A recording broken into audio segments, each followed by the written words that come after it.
মা তাকাদ্দামা মিন যামবিক, নবী আলাইহিস সালাতু ওয়াস সালাম বলেন যে যদি কোনো ব্যক্তি ইতিকাফে বসে 4 নম্বর ফজিলত, 4 নম্বর ফায়দা, 4 নম্বর উপকার হচ্ছে ওই বান্দার আল্লাহ রাসূল সাল্লাল্লাহু আলাইহি সাল্লাম বলেন যে ওই বান্দার পিছনের জিন্দেগীর গুনাহ খাতা মাফ করে দেওয়া হয়।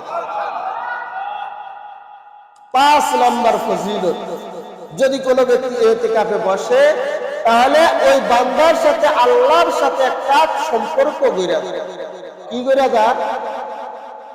যখন একজন প্রেমিক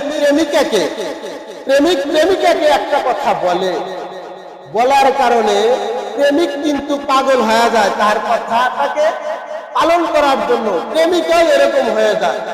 যখন বান্দা এবং আল্লাহর সাথে একটা সম্পর্ক গড়ে যায়, ওই সময় আল্লাহ এবং বান্দার সাথে একটা গভীর সম্পর্ক হয়। স্বয়ং আল্লাহ পাক রব্বুল আলামিন বলেন, উদউনি আস্তাজিব লাকুম, বান্দা তুমি আমাকে ডাকো, কিসের জন্য এত পাগল পারা হয়ে গেছো?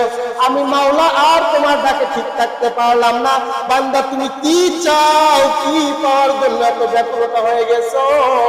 ওই সময় বান্দা যখন যা চাবে আল্লাহ পাক রব্বুল আলামিন ওই ইতিকাফকারীর জন্য ওই জিনিসটা সঙ্গে সঙ্গে বাজেট করে দেয়।